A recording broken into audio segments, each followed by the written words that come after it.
ஆதியாகமம் 7ஆம் அதிகாரம். கர்த்தர் நோவாவை நோக்கி, நீயும் உன் வீட்டார் அனைவரும் பேழைக்குள் பிரவேசியுங்கள்.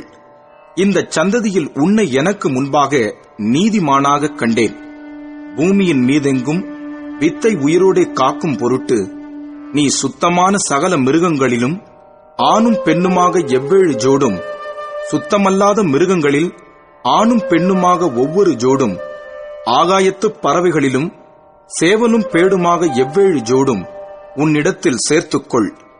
இன்னும் 7 நாள் சென்ற பின்பு 40 நாள் இரவும் பகலும் பூமியின் மேல் மழையை வருஷிக்க பண்ணி, நான் உண்டாக்கின ஜீவ ஜந்துக்கள் அனைத்தையும் பூமியின் மேல் இராதபடிக்கு நிக்கிரகம் பண்ணுவேன் என்றார்.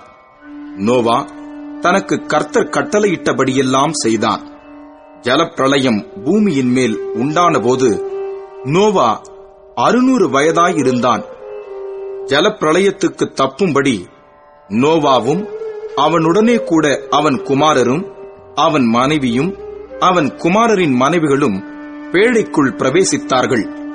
தேவன் நோவாவுக்கு கட்டளையிட்டபடியே சுத்தமான மிருகங்களிலும் சுத்தமல்லாத மிருகங்களிலும் பூமியின் மேல் ஊறும் பிராணிகள் எல்லாவற்றிலும் ஆணும் பெண்ணும் ஜோடு ஜோடாக நோவாவிடத்தில் பேழைக்குட்பட்டன.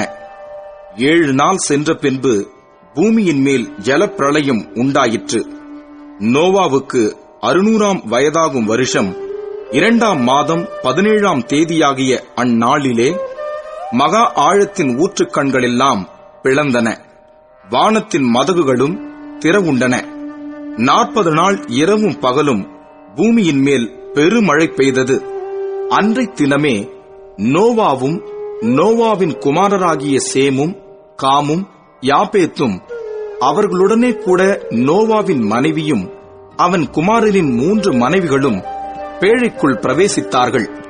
அவர்களோடு ஜாதி ஜாதியான சகலவித காட்டு மிருகங்களும் ஜாதி ஜாதியான சகலவித நாட்டு மிருகங்களும் பூமியின் மேல் ஊறுகிற ஜாதி ஜாதியான சகலவித ஊரும் பிராணிகளும் ஜாதி ஜாதியான சகலவித பறவைகளும் பலவிதமான சிறகுகளுள்ள சகலவித பட்சிகளும் பிரவேசித்தன. இப்படியே ஜீவ சுவாசமுள்ள மாம்ச ஜந்துக்கள் எல்லாம் ஜோடு ஜோடாக நோவாவிடத்தில் பேழைக்குள் பிரவேசித்தன. தேவன் அவனுக்கு கட்டளையிட்டபடியே ஆணும் பெண்ணுமாக சகலவித மாம்ச ஜந்துக்களும் உள்ளே பிரவேசித்தன. அப்பொழுது கர்த்தர் அவனை உள்ளே விட்டு கதவை அடைத்தார். ஜலப்பிரளயம் 40 நாள் பூமியின் மேல் உண்டானபோது ஜலம் பெருகி பேழையை கிளம்ப பண்ணிற்று. அது பூமிக்கு மேல் மிதந்தது. ஜலம் பெரு வெள்ளமாகி பூமியின் மேல் மிகவும் பெருகிற்று. பேழையானது ஜலத்தின் மேல் மிதந்து கொண்டிருந்தது. ஜலம் பூமியின் மேல் மிகவும் அதிகமாய் பெருகினதினால் வானத்தின் கீழ் எங்குமுள்ள உயர்ந்த மலைகளெல்லாம் மூடப்பட்டன. மூடப்பட்ட மலைகளுக்கு மேலாய் 15 முழ உயரத்திற்கு ஜலம் பெருகிற்று. அப்பொழுது மாம்ச ஜந்துக்களாகிய பறவைகளும் நாட்டு மிருகங்களும் காட்டு மிருகங்களும் பூமியின் மேல் ஊறும் பிராணிகள் யாவும் எல்லா நரஜீவன்களும் பூமியின் மேல் சஞ்சரிக்கிறவைகள் யாவும் மாண்டன.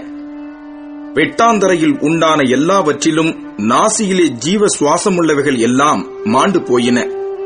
மனுஷர் முதல் மிருகங்கள் ஊரும் பிராணிகள் ஆகாயத்து பறவைகள் பரியந்தமும் பூமியின் மேல் இருந்த உயிருள்ள வஸ்துக்கள் யாவும் அழிந்து அவைகள் பூமியில் இராதபடிக்கு நிக்கிரகமாயின.